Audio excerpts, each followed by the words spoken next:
왕과 장난꾸러기 소년. 옛날 옛적 한 나라에 엄격한 왕이 살고 있었어. 이 왕은 규칙을 아주 중요하게 생각했고 누구든 그의 말을 어기는 사람은 엄하게 벌했지.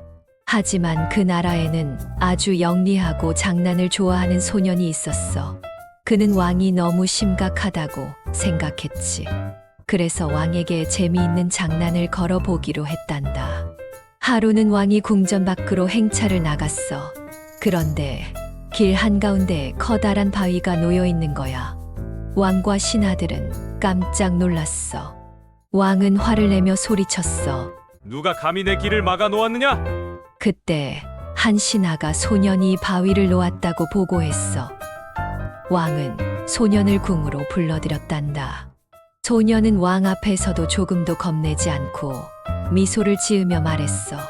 폐하, 저는 단지 궁금한 것이 있었습니다. 왕은 소년을 노려보며 물었어. 궁금하다니. 도대체 무엇이 궁금했단 말이냐? 소년은 태연하게 대답했어. 왕이 직접 바위를 치울지 아니면 다른 사람에게 시킬지 알고 싶었어요. 왕은 잠시 말을 잃었어. 그러다 이내 크게 웃음을 터뜨렸지. 왕은 소년에게 말했어. 내가 이렇게 화를 낼 줄 알았느냐? 소년은 빙그레 웃으며 말했어. 사실 저는 폐하께서 조금 더 재미있게 반응하시길 바랐어요. 왕이라면 어떤 문제든 기발한 방법으로 해결할 줄 알아야 하잖아요. 왕은 깊이 생각했어. 그리고 소년의 말이 맞다는 걸 깨달았단다.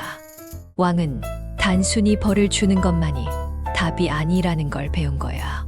그날 이후 왕은 더욱 지혜로운 사람이 되기로 했어. 그리고 소년을 궁으로 불러 그의 조언을 듣기 시작했단다. 소년은 왕에게 새로운 시각을 가르쳐 주었고 왕은 점점 더 현명하고 자비로운 지도자가 되었어.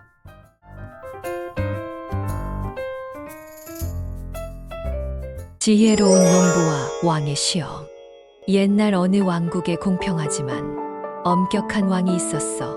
왕은 자신의 후계자를 찾기 위해 나라에서 가장 지혜로운 사람을 찾기로 했단다. 왕은 3가지 어려운 시험을 준비했어. 그리고 나라 전체에 명령을 내렸어. 이 시험을 통과하는 자에게 큰 보상을 내릴 것이다. 수많은 학자들과 귀족들이 왕의 시험에 도전했어. 하지만 시험이 너무 어려워 아무도 통과하지 못했단다. 그때 한 농부가 궁으로 찾아왔어. 농부는 단순한 옷을 입고 있었지만 눈빛은 총명하게 빛나고 있었어. 왕은 농부에게 첫 번째 시험을 내렸어. 이 컵에 물이 가득 차 있다. 한 방울도 흘리지 않고 더 채울 방법을 찾아라. 농부는 잠시 생각하더니 설탕을 한 스푼 넣었어. 왕은 놀라며 물었어. 내가 한 일을 설명해 보아라. 농부는 미소를 지으며 대답했어. 물이 넘치지 않으면서도 가치 있는 것을 더하는 방법이 있지요. 지혜도 마찬가지입니다. 이미 많은 것을 알고 있어도 언제나 더 배울 수 있답니다. 왕은 감탄하며 두 번째 시험을 내렸어. 이 세 장을 열지 않고 안에 있는 새를 자유롭게 할 방법을 찾아라. 농부는 새장 앞에 가만히 서서 조용히 노래를 부르기 시작했어. 그러자 새는 노래를 듣고 기쁘게 지저귀기 시작했어. 이제 새는 몸은 새장 안에 있어도 마음은 자유로웠어. 왕은 감탄하며 말했다. 내가 한 일을 설명해 보아라. 농부는 고개를 끄덕이며 말했어. 진정한 자유는 마음속에서 오는 것입니다. 세상에는 눈에 보이지 않는 감옥도 많지요. 하지만 마음이 자유롭다면 어디서든 행복할 수 있습니다. 왕은 깊이 감동했어. 그리고 마지막 시험을 내렸단다. 왕은 농부에게 말했다. 이 보석을 가져가서 가장 가치 있는 것으로 바꿔 오너라. 농부는 보석을 가지고 시장의 한 노부부를 찾아갔어. 그 부부는 아주 가난했지만 서로를 깊이 사랑하고 있었지. 농부는 보석을 따뜻한 웃음과 바꾸었어. 그리고 그 웃음을 왕에게 가져왔단다. 왕은 농부를 보고 물었어. 내가 한 일을 설명해 보아라. 농부는 조용히 말했어. 가장 가치 있는 것은 돈이 아니라 진정한 행복과 사랑입니다. 이 보석보다 더 귀한 것은 따뜻한 마음입니다. 왕은 감동하며 크게 웃었어. 그리고 말했어. 이제야 진정한 지혜를 가진 자를 찾았구나. 왕은 농부에게 큰 상을 내리고 나라의 중요한 조언자로 임명했어. 그 후로 왕국은 더욱 평화로워졌고 왕은 농부에게서 많은 것을 배웠단다.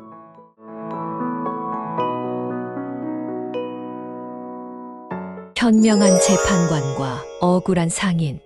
옛날 옛적 어떤 마을에 아주 공정한 재판관이 살았단다. 그는 언제나 지혜롭고 공정한 판결을 내렸기 때문에 사람들은 그를 지혜로운 판관이라고 불렀지.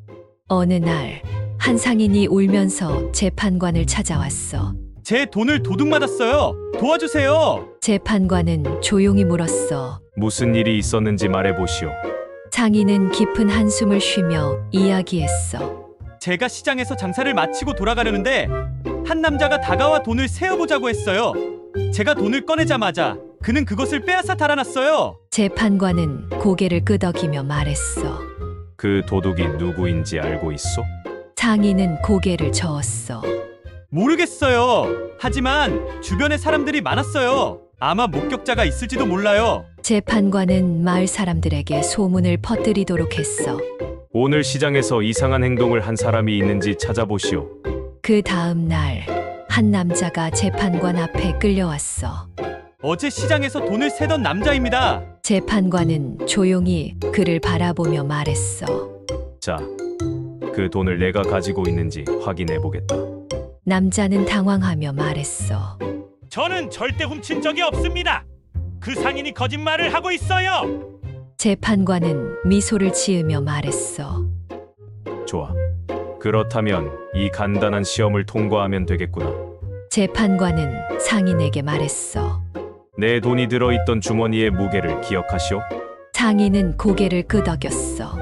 네, 대략 500g 정도 됐어요. 그러자 재판관은 의심받는 남자에게 주머니를 내놓으라고 했어. 그리고 그것을 저울에 올려 무게를 쟀단다. 놀랍게도 주머니의 무게는 정확히 500g이었어. 재판관은 고개를 끄덕이며 말했어. 이제 마지막 질문을 하겠소. 그는 남자에게 조용히 물었어. 자네, 혹시 이 돈의 정확한 무게를 알고 있었는가? 남자는 당황하며 대답했어. 네. 아니요. 그냥 무거운 돈일 뿐이었어요. 그러자 재판관은 미소를 지으며 말했어. 그렇다면 어찌하여 500g이라는 것을 부정하지 않는가? 그것은 내가 이미 알고 있다는 증거요. 사람들은 놀라며 탄성을 질렀어. 오, 정말 지혜로운 재판관이시다. 남자는 얼굴이 새빨개지며 결국 죄를 인정했단다. 그는 훔친 돈을 상인에게 돌려주었고 재판관은 그에게 엄격한 벌을 내렸지. 상인은 감격하며 말했다. 정말 감사합니다. 이제 저는 다시 장사를 할 수 있어요. 재판관은 웃으며 말했어. 진실은 언제나 드러나게 되어 있소. 그러니 항상 정직하게 사시오.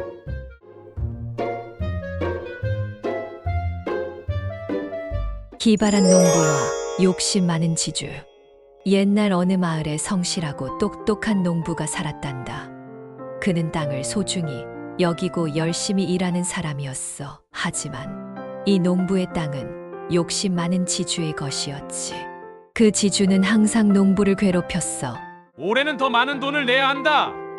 내 땅을 쓰려면 수확의 반을 나에게 바치도록 해. 농부는 속으로 생각했어. 이대로 당할 수는 없어. 지혜를 발휘해서 나도 이길 방법을 찾아야겠어. 다음 날 농부는 지주에게 가서 말했다. 좋습니다. 지주님, 하지만 올해부터 규칙을 정하죠. 이번 해에는 땅 위에서 나는 것은 제 것이고 땅 아래에서 나는 것은 지주님 것이 되는 겁니다. 욕심 많은 지주는 쾌재를 불렀어. 멍청한 농부 같으니 좋다. 그렇게 하자. 하지만 농부는 옥수수를 심었지. 옥수수는 땅 위에서 자라는 작물이었어.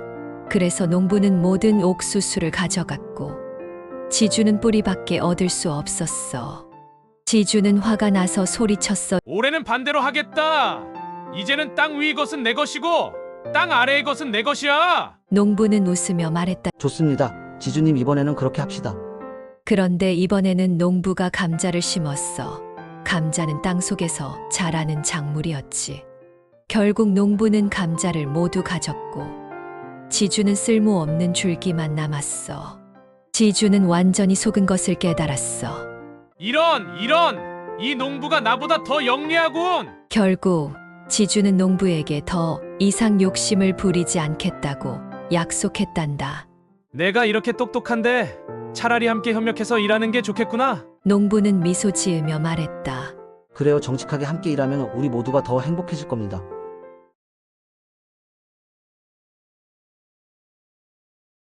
세 아들과 유언. 옛날 옛적 한 부유한 상인이 살았단다. 그는 3명의 아들을 두었고 자신이 죽으면 누가 재산을 물려받아야 할지 고민하고 있었어. 그래서 상인은 기발한 시험을 하기로 했어. 얘들아, 너희에게 각각 한 개의 은화를 줄 테니 이 돈으로 우리 창고를 가득 채워보거라. 첫째 아들은 시장으로 달려가 짚을 한가득 사왔어. 짚을 창고에 넣었지만 반도 채우지 못했지. 둘째 아들은 고민하다가 솜을 사왔어. 솜은 가볍고 부드러워서 창고를 가득 채우는 것처럼 보였지만 조금만 건드려도 빈 공간이 드러났어. 마지막으로 막내 아들의 차례가 되었어. 그는 시장에서 초 한 자루를 사왔어. 형들은 비웃었어. 초 하나로 창고를 채우겠다고? 넌 이번 시험에서 질 게 뻔하구나. 하지만 막내는 촛불을 켰어. 그러자 부드러운 빛이 창고 전체를 환하게 채웠지. 아버지는 미소 지으며 말했다. 막내야, 내가 이 시험에서 이겼다. 막내 아들은 겸손하게 말했다. 아버지, 빛은 모든 어둠을 물리치고 공간을 채울 수 있습니다. 저는 지혜와 배움이야말로 가장 값진 유산이라고 생각합니다. 아버지는 고개를 끄덕이며 말했다. 맞다.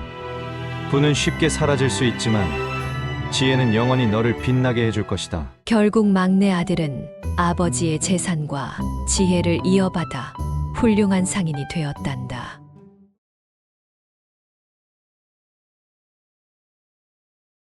현명한 재판관. 옛날 어느 마을에 공정하고 지혜로운 재판관이 살았단다. 그는 마을 사람들 사이에서 가장 믿음직한 사람이었어. 어떤 문제든 그에게 가져가면 반드시 공정한 해결책을 내주었지. 어느 날 두 사람이 다투면서 재판관 앞에 왔어. 존경하는 재판관님, 이소 한 마리는 제 것입니다. 아닙니다. 이 소는 제 것입니다. 재판관은 조용히 두 사람을 바라보았어. 이제까지 이런 싸움을 많이 봐왔지 거짓을 말하는 사람은 반드시 드러나게 되어 있다. 재판관은 두 사람에게 물었어. 좋다. 그럼 한 사람씩 말해보거라. 이 소가 내 것이라면 어떻게 키우게 되었느냐? 첫 번째 남자는 당황하며 말했어. 저는 그저 이소를 사왔습니다. 그러니까 제 겁니다. 두 번째 남자는 미소 지으며 말했다. 재판관님, 저는 이 소가 송아지일 때부터 키웠습니다. 어릴 때 어떤 풀을 좋아했는지, 어떤 노래를 들으면 잠이 드는지도 알고 있습니다. 재판관은 고개를 끄덕이며 말했다. 좋다. 그럼 내가 직접 시험해 보겠다. 그는 하인을 시켜 저 소를 마을 광장으로 끌고 가게 했어. 그리고 두 남자에게 말했다. 각자 소를 부르거라. 누구에게 가는지 보겠다. 첫 번째 남자는 크게 소리쳤어. 이리 와, 내 소야. 그러나 소는 꿈쩍도 하지 않았어. 두 번째 남자는 부드럽게 노래를 불렀어. 그러자 소는 귀를 쫑긋 세우고 그를 향해 달려갔지. 재판관은 크게 웃으며 말했다. 이 소의 주인이 누구인지 이제 알겠구나. 이 소는 두 번째 남자의 것이다. 거짓말한 첫 번째 남자는 부끄러워하며 고개를 숙였어. 마을 사람들은 재판관의 지혜에 감탄했어. 역시 우리 재판관님이야. 언제나 진실을 밝혀내시지.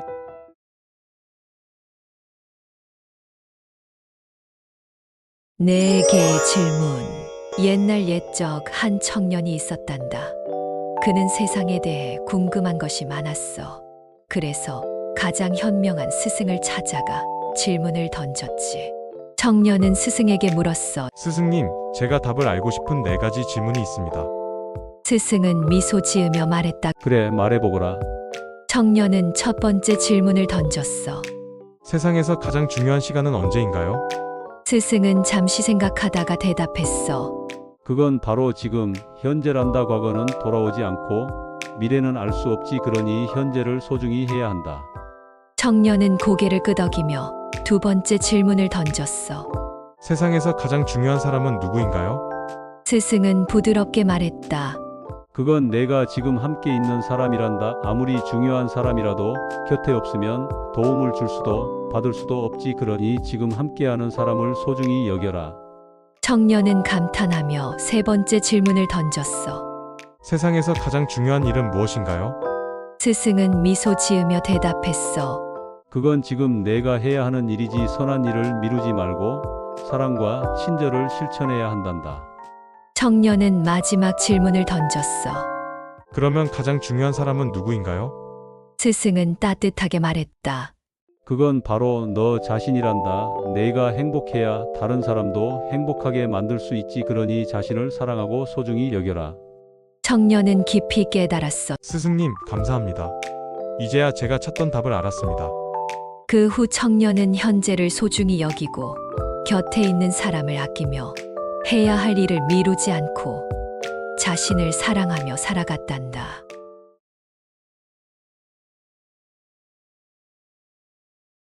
진짜 부자란 옛날에 한 부유한 상인이 살았단다. 그는 커다란 집과 많은 금화를 가지고 있었어. 그러나 늘 뭔가 부족하다고 느꼈지. 어느 날 상인은 자기 아들에게 말했다. 이 세상에서 가장 부유한 사람이 누구인지 알고 싶구나. 너에게 임무를 주겠다. 가서 진짜 부자가 누군지 찾아보거라. 아들은 여러 마을을 돌아다녔어. 그러다 허름한 옷을 입은 한 노인을 만났지. 노인은 작은 오두막에서 살고 있었어. 아들은 물었어. 할아버지, 혹시 이 마을에서 가장 부자인 사람이 누구인지 아세요? 노인은 웃으며 대답했어. 그건 바로 나란다. 아들은 깜짝 놀랐어. 하지만 할아버지는 큰 집도 없고 금화도 없어 보이는데요? 노인은 따뜻하게 웃으며 말했다. 나는 매일 행복하게 일하고 사랑하는 가족과 친구들이 있단다. 그리고 내가 가진 것에 만족하지. 그러니 나는 세상에서 가장 부자인 게요. 아들은 깊이 생각했어. 진짜 부자란 돈이 많은 사람이 아니라 행복을 느끼는 사람이구나. 집으로 돌아온 아들은 아버지에게 말했다. 아버지, 제가 배운 것이 있습니다. 진짜 부자는 많은 돈을 가진 사람이 아니라 지금 가진 것에 감사하는 사람입니다. 상인은 아들의 말을 듣고 크게 깨달았어. 그는 더 이상 부족함을 느끼지 않았단다.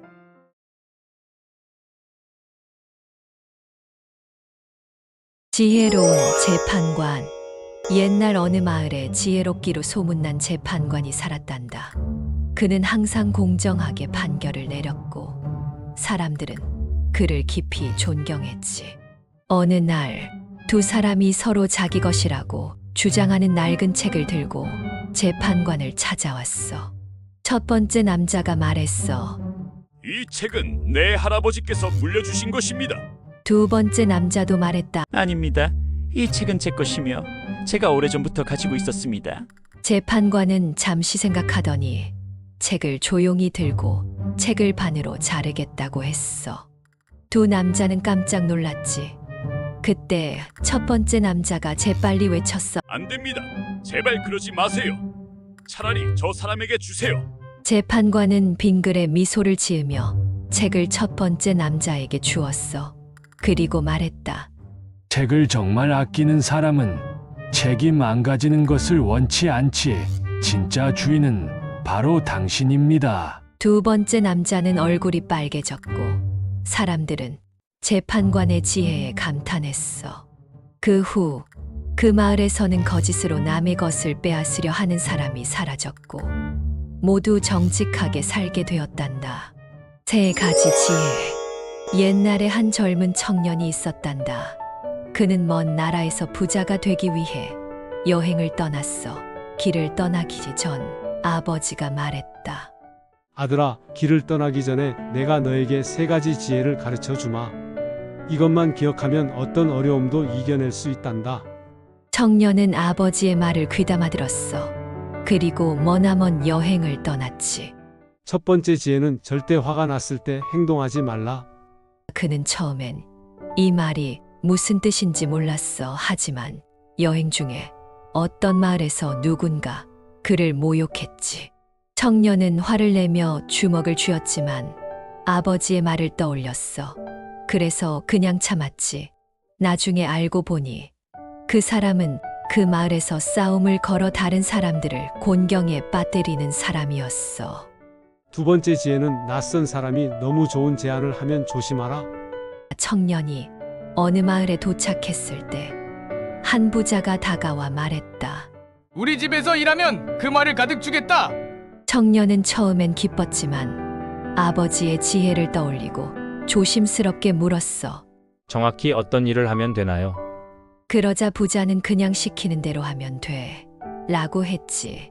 청년은 뭔가 수상하다고 생각했고 거절했어. 나중에 들은 이야기로는 그 부자는 사람들을 속여 위험한 일에 이용하는 사람이었단다. 세 번째 지혜는 어떤 상황에서도 절대 포기하지 말라. 어느 날 청년은 길을 잃고 가진 돈도 다 떨어졌어. 배가 고팠지만 일할 곳도 없었지. 그때 한 노인이 말했다. 이 돌을 잘 보면 보석이 숨겨져 있단다. 하지만 노력해야 찾을 수 있어. 청년은 열심히 돌을 닦았고 정말로 아름다운 보석이 나왔어. 그 보석을 팔아 새로운 삶을 시작할 수 있었지. 그제야 그는 아버지의 말을 깨달았어. 이 3가지 지혜 덕분에 나는 위험에서 벗어났고 다시 일어설 수 있었어.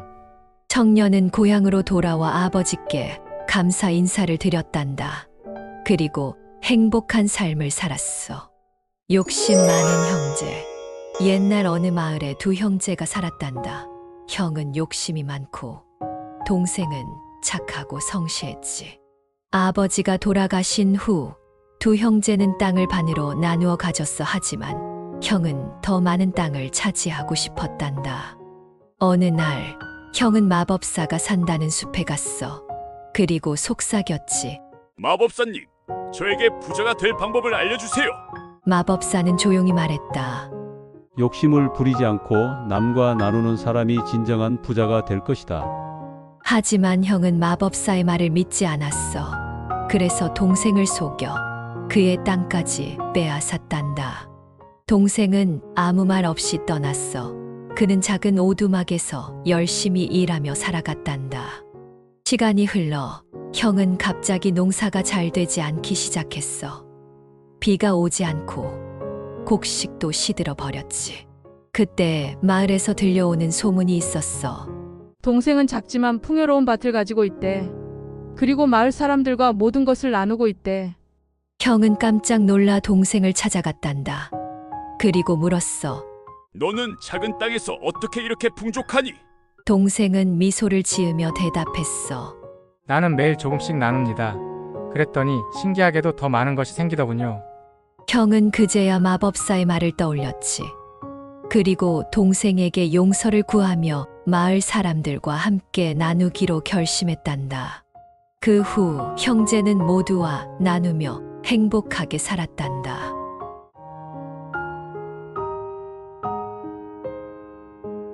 세 가지 충고. 옛날에 적 먼 나라에 가난하지만 성실한 한 남자가 살았단다. 그는 부자가 되기 위해 먼 길을 떠나기로 결심했지. 그는 길을 가다가 지혜로운 노인을 만났어. 노인은 그에게 물었단다. 젊은이여, 너는 부자가 되고 싶으냐? 남자는 대답했어. 네, 저는 부자가 되고 싶습니다.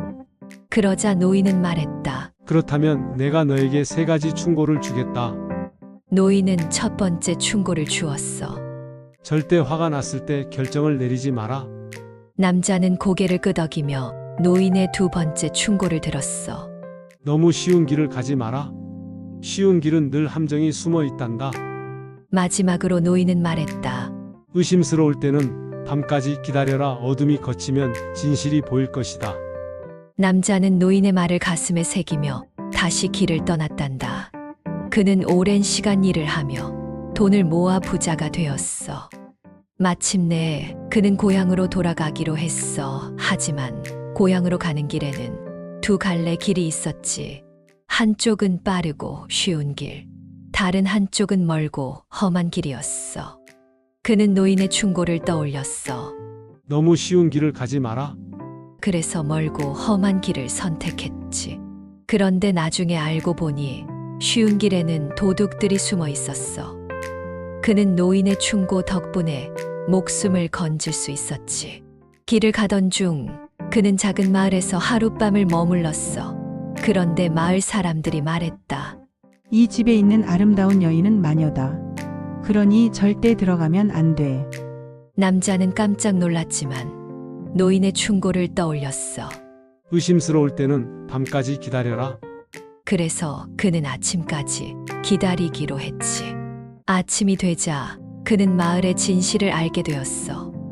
마녀라고 불린 여인은 착한 사람이었고 마을 사람들은 단순한 소문을 믿고 그녀를 멀리했던 거야. 마침내 남자는 고향에 도착했어. 그런데 그의 집 앞에 한 남자가 서 있는 게 아니겠어. 그 남자는 칼을 들고 있었어. 남자는 깜짝 놀랐지만 다시 한번 노인의 충고를 떠올렸어. 절대 화가 났을 때 결정을 내리지 마라. 그래서 그는 조용히 숨을 고르고 칼을 든 남자에게 다가가 조심스럽게 말을 걸었어. 누구십니까? 왜 제 집 앞에 계십니까? 그러자 그 남자가 대답했어. 형님, 저예요. 형님이 떠난 후 우리 가족을 지키려고 여기 서 있었어요. 그제야 남자는 깨달았어. 칼을 들고 있던 사람은 바로 그의 동생이었던 거야. 노인의 충고 덕분에 남자는 동생을 오해하지 않고 다시 가족과 행복한 시간을 보낼 수 있었단다.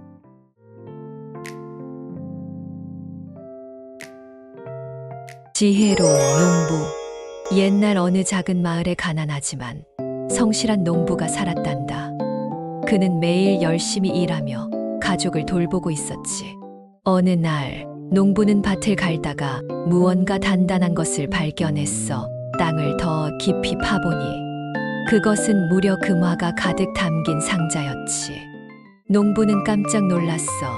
이건 하늘이 내게 준 선물인가? 하지만 그는 곧 생각했어. 이 금화를 내가 가져도 될까? 주인을 찾아야 하지 않을까? 그래서 농부는 금화 상자를 들고 마을의 현명한 촌장을 찾아갔어. 촌장님, 밭을 갈다가 이 금화 상자를 발견했습니다. 이것을 어떻게 해야 할까요? 촌장은 농부의 정직함에 감탄했어. 내 마음이 참으로 훌륭하구나. 이 금화의 주인을 찾도록 하자. 촌장은 마을 사람들을 모아 소리쳤어. 혹시 이 금화 상자를 잃어버린 사람이 있는가? 하지만 아무도 나서지 않았어. 그러자 촌장은 농부에게 말했어. 이제 이 금화는 내 것이나 다름없다. 이것으로 내 가족을 도와라. 농부는 깊이 고민했어. 이 금화를 그냥 써도 될까? 이것을 더 가치 있게 쓰는 방법은 없을까? 그러다 그는 결심했어. 이 금화로 마을을 더 좋게 만들자. 그래서 그는 다리를 놓고 우물을 만들고 학교를 세웠어. 마을 사람들은 기뻐했어. 이 농부는 정말 착한 사람이야. 그리고 모두가 힘을 합쳐 더 살기 좋은 마을을 만들었단다. 시간이 지나 마을은 예전보다 훨씬 부유하고 행복한 곳이 되었어. 그리고 농부는 마을 사람들의 존경받는 지도자가 되었단다.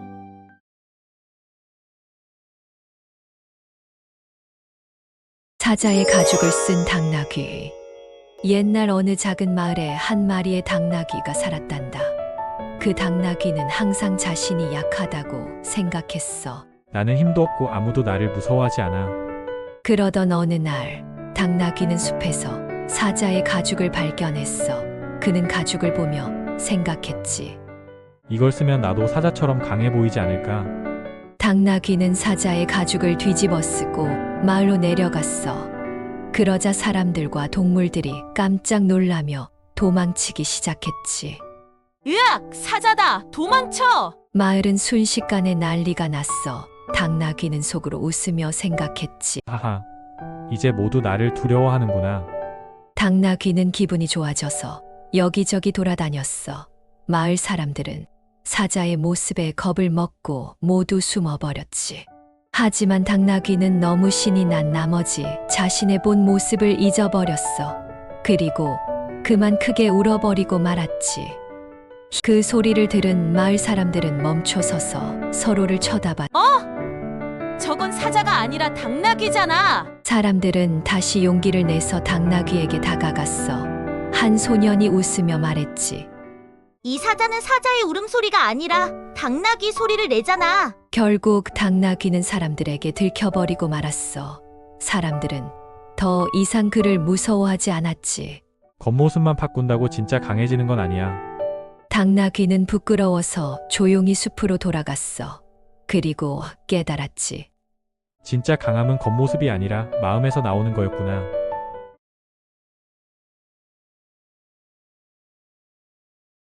지혜로운 노인의 선물. 옛날 깊은 산속 작은 마을에 아주 지혜로운 노인이 살았단다.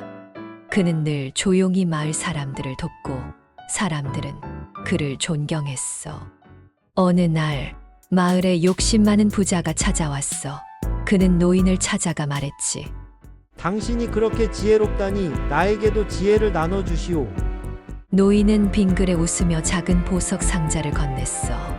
이 상자 안에 내가 원하는 지혜가 들어있단다. 부자는 기뻐하며 서둘러 상자를 열었어. 하지만 그 안에는 아무것도 없었지. 부자는 화가 나서 소리쳤어. 이게 뭐요? 이 안에는 아무것도 없잖소. 노인은 부드럽게 웃으며 말했다. 진정한 지혜는 내가 너에게 줄 수 있는 것이 아니다. 너 스스로 찾아야 하지. 부자는 처음엔 이해하지 못했어. 하지만 시간이 지나면서 깨달았지. 진짜 지혜는 돈이나 물건이 아니라 내 마음속에 있는 거구나. 그 후 부자는 욕심을 줄이고 마을 사람들을 돕기 시작했단다. 노인의 선물은 아무것도 없는 빈 상자였지만 그것이야말로 가장 큰 깨달음이었지.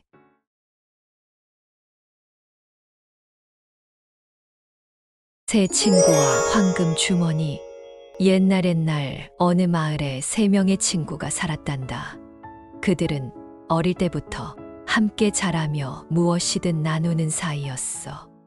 어느 날 새 친구는 여행을 떠났어.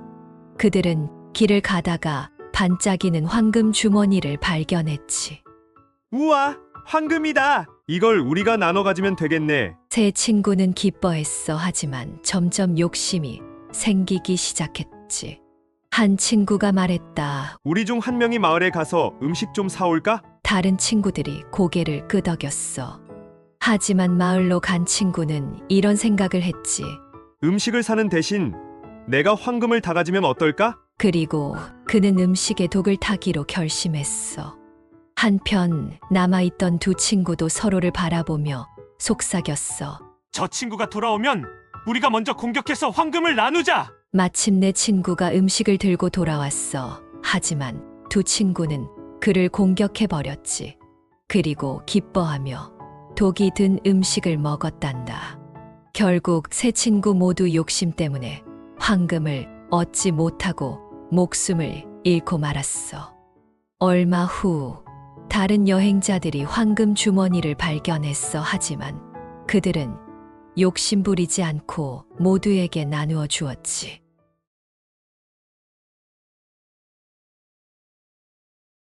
두 형제와 신비한 우물. 옛날 깊은 산속에 두 형제가 살았단다.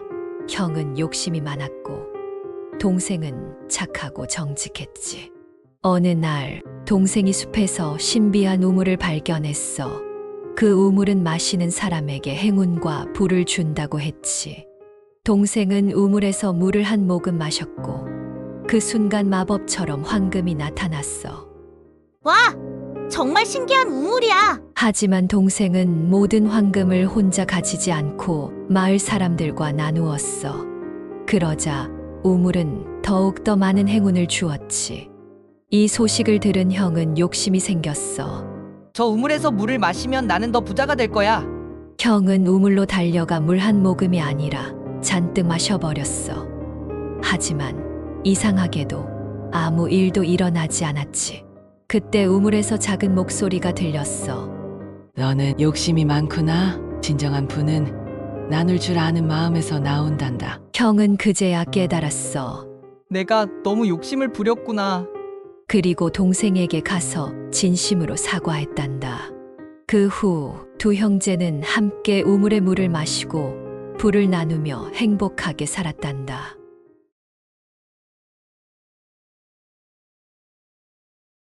사자의 지혜. 옛날 넓은 초원에 용맹한 사자가 살았단다. 그는 힘이 세고 빠르며 모든 동물들의 왕이었어. 하지만 사자는 힘만으로는 모든 걸 해결할 수 없다는 걸 알고 있었어. 그래서 그는 항상 지혜로운 선택을 하려고 노력했지. 어느 날 교활한 여우가 사자에게 다가와 말했어. 사자님, 저기 큰 호랑이가 당신의 왕위를 빼앗으려고 합니다. 사자는 조용히 생각했어. 그리고 말했다. 호랑이가 정말 내 왕위를 원한다면 나는 그와 직접 이야기해 보겠다. 여우는 깜짝 놀랐어. 사자님, 힘으로 싸워야 합니다. 지금 당장 가서 공격해야 해요. 하지만 사자는 고개를 저으며 말했다. 진정한 왕은 싸움이 아닌 지혜로 다스리는 법이다. 사자는 호랑이를 찾아가 조용히 물어봤어. 내가 내 왕위를 원한다 들었다. 그것이 사실이냐? 호랑이는 고개를 흔들며 대답했어. 아니, 난 그런 말을 한 적이 없어. 누군가 우리 사이를 이간질하려는 것 같군. 그제야 사자는 깨달았어. 여우가 우리를 싸우게 하려 했구나. 그리고 사자는 호랑이와 친구가 되기로 했어. 여우는 도망쳤고 초원은 다시 평화로워졌단다. 사자는 힘이 아니라 지혜로 왕이 되는 법을 보여준 거지.